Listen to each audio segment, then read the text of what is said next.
Dear students, in this video we will learn about the power and energy. हालांकि आप power energy के बारे में क्लास 10th में भी बहुत सारी चीजें पढ़े हैं, उसी को रिवाइज करना है और उसी पर न्यूमेरिकल्स देखना है। तो आज हम सिर्फ आपको पावर एनर्जी का डेरिवेशन बताएंगे, इसको समझिए और इसको आप लोग अच्छे तरीके से इसके जितने फार्मूला है उसको आप लोग लर्न कर लीजिएगा, जिससे कि जो न्यूमेरिकल जब आएगा तो उस पर आप उस क्वेश्चंस को आप सॉल्व कर सकें। तो इस वीडियो में हम सिर्फ पावर और एनर्जी के बारे में ही बात करेंगे।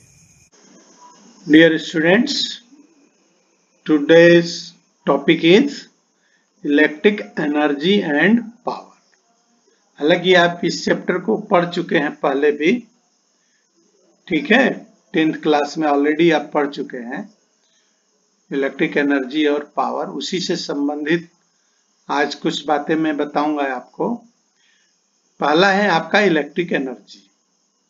तो इलेक्ट्रिक एनर्जी होती क्या है? That is the potential difference between the 2 point in electric circuit is defined as the work done in the carrying a unit charge from one point to other.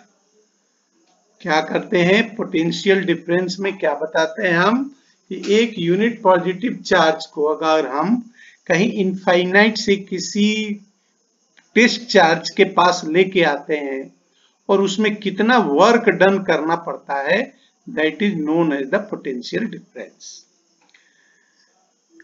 Late us consider an electric circuit consisting a battery connected to a terminal A and B. मान लिया हमने कि हमने कोई भी circuit बनाया है जिसमें ये एक डिवाइस लगा हुआ है।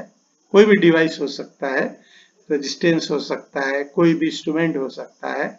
इसका टर्मिनल ए और बी के बीच में हमने एक बैटरी कनेक्ट कर दिया जो की के द्वारा कनेक्टेड है, ठीक है। Late us consider electric circuit consisting of a battery connected to a terminal A and B of a box with a key K. Steady current flow through the box from A to B and a steady potential difference exists between the terminal A and B. हमने क्या किया कि यहाँ पर steady current बनाए रखने के लिए एक बैटरी जोड़ दिया हमने, जिसमें कि इसमें करंट बराबर फ्लो होता रहे। तो करंट कैसे फ्लो होगा? जब पोटेंशियल डिफरेंस होगा 2 पॉइंट के बीच में। ध्यान रखिएगा, the terminal A being the higher potential. अगर करंट इस तरीके से जाता है तो जिधर हायर पोटेंशियल से लोअर पोटेंशियल की तरफ करंट फ्लो होता है। तो हमने ये इमेजिन किया कि करंट ए टर्मिनल पर हायर पोटेंशियल है। A current I amperes flow in a circuit in time t second. It carries a charge Q from A to B in the box, where we know that Q is equal to I into T coulombs. ये formula पहले पढ़ चुके हैं। Q जो होता है current और time के मल्टीपल के बराबर होता है किसी भी सर्किट में, अगर आप चार्ज बताना चाहें तो। The work done और इलेक्ट्रिक एनर्जी को हमको फाइंड करना है। इसको हम कैसे फाइंड करते हैं? वर्क डन के फॉर्म में। तो वर्क डन और electric energy supplied by the battery in carrying the charge Q from A to B in the box is W is equal to Q into V. W को कैसे represent किया जाता है? Product of charge and potential difference. कहीं भी हम work done करेंगे, किसको लेके जा रहे हैं? क्यू चार्ज को एक पॉइंट से दूसरे पॉइंट तक लेके जा रहे हैं, तो उसके बीच में पोटेंशियल डिफरेंस है। तो चार्ज और पोटेंशियल डिफरेंस का जो प्रोडक्ट है that is the work done. Clear? अब यहाँ पर V is the potential difference between A and B in volt. Then अब V, ये जो W है, Q की वैल्यू, यहां से इस वैल्यू इस इक्वेशन में रख देते हैं, तो ये आई टी, क्यू की जगह पर आई टी, तो W is equal to I into T joule. Clear?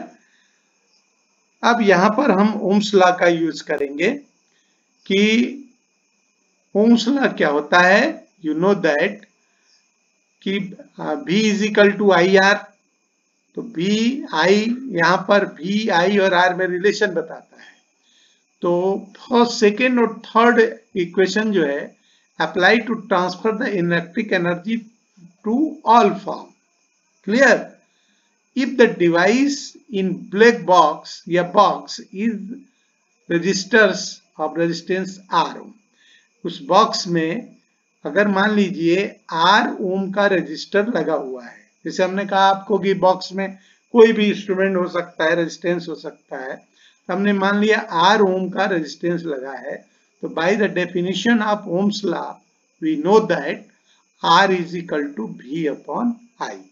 अब यह वैल्यू जो है हम इक्वेशन में रख रहे हैं, तो यहाँ पर दो तरीके से हम वैल्यू को निकाल सकते हैं। V की वैल्यू भी निकाल सकते हैं, तो V की वैल्यू जब निकालेंगे तो क्या आ जाएगा, V is equal to I R, और I की वैल्यू निकालेंगे तो ये आ जाएगा V अपॉन आर। तो सबसे पहले यहाँ पर W इज इक्वल टू क्या निकाला, V की वैल्यू, तो V की वैल्यू निकलेगी तो क्या हो जाएगी, V is equal to I R, तो यहाँ पर V की जगह पर हमने पुट कर दिया आई आर, तो ये हो जाएगा I square R T joule, that is the work done, so that unit is joule. And again we will, if we represent I की वैल्यू अगर रखे हैं हम इस इक्वेशन में, तो I is equal to V upon R, तो W is equal to V square T upon R joule. इन दोनों इक्वेशन से, ये दोनों इक्वेशन हम न्यूमेरिकल्स में यूज करेंगे। जब I दिया रहेगा तो इसको हम यूज करेंगे, और जब V दिया रहेगा तो इस इक्वेशन को यूज करेंगे। तो equation 4 and 5 apply the transfer of electric energy to the heat energy in a resistors. यही एनर्जी जो होती है, वर्क डन मीन्स एनर्जी, यही एनर्जी जो है क्या होती है, ट्रांसफर होती है इलेक्ट्रिकल एनर्जी से हीट एनर्जी में। क्योंकि आपको मालूम है कि किसी भी कंडक्टर में अगर करंट फ्लो होता है तो वो गर्म हो जाता है, और आपने इस हीट इफेक्ट का आपने अलग अलग तरीके से यूज भी देखा हुआ है, किसके किसके रूप में, हीटर के रूप में, इमर्सन रॉड के रूप में, रूम हीटर के रूप में, तो इसका यूज किया जाता है। दूसरा पार्ट है आपका जो इसी में दिया हुआ है, इलेक्ट्रिक पावर। अब इलेक्ट्रिक पावर भी आपने पढ़ा हुआ है वैसे तो, क्या होता है, rate at which the electric energy transferred into other form of energy is called the electric power. क्या होता है, rate of electric energy, electric energy, ये एनर्जी हम W वर्क डन के रूप में ले रहे हैं, इसको टाइम से अगर रिलेट कर दें तो वो क्या कहलाता है, electric power. Electric energy, rate of change of electric energy also known as the power. तो यही दिया हुआ है कि rate at which electric energy is transferred into other form of the energy is called the electric power. If where W is the energy transfer in time t, t time में W energy transfer हो रही है, तो W is equal to V, now W is equal to V into I into T joule. जैसे हमने पिछले उसमें देखा, हमने इलेक्ट्रिक एनर्जी में हमने ये फार्मूला बताया आपको कि work done is equal to V into I into 2 joule के बराबर होता है। तब यहां पर P इज इक्वल टू क्या करेंगे, P is equal to V I T, तो W की वैल्यू जो है क्या रख देंगे यहाँ से, V आई टी, तो P is equal to V I T upon T joule, that is V I, T से T कैंसिल हो जाएगा, तो P is equal to V I joule per coulomb. इसका यूनिट है आपका per joule per coulomb. SI unit of power, joule per coulomb, is equal to watt. इसको हम किससे रिप्रेजेंट करते हैं? वॉट से रिप्रेजेंट करते हैं। मतलब एक कूलम, एक जूल वर्क, एक कूलम चार्ज को अगर ये उस वर्क डन के लिए 1 जूल एनर्जी खर्च होती है तो उसका पावर क्या कहलाता है? 1 वाट कहलाता है। इसलिए इसका एसआई यूनिट जो होता है वाट होता है। If energy is transferred at a rate of 1 joule per second, 1 second में 1 जूल एनर्जी अगर सप्लाई होती है, ट्रांसफर होती है, तो एनर्जी कितना होगा? इसका यूनिट 1 वाट होगा। Then the power is defined as 1 watt. Thus 1 watt is equal to 1 joule per second. यहाँ पर वाट की डेफिनेशन भी आपको आती है, एग्जाम में पूछ ली जाती है कभी कभी। 1 वाट की डेफिनेशन दीजिए तो क्या देंगे कि if 1 joule of energy transferred in 1 second, then energy is transferred as 1 watt.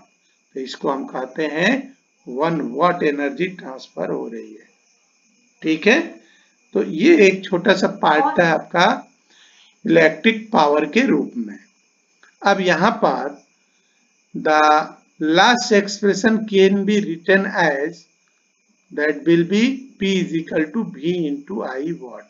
तो इन्होंने वॉट का आपको यूनिट बनाया हुआ है कि V is expressed VIE, V is the volt, I in current is measured in ampere, तो volt into ampere, that will be watt।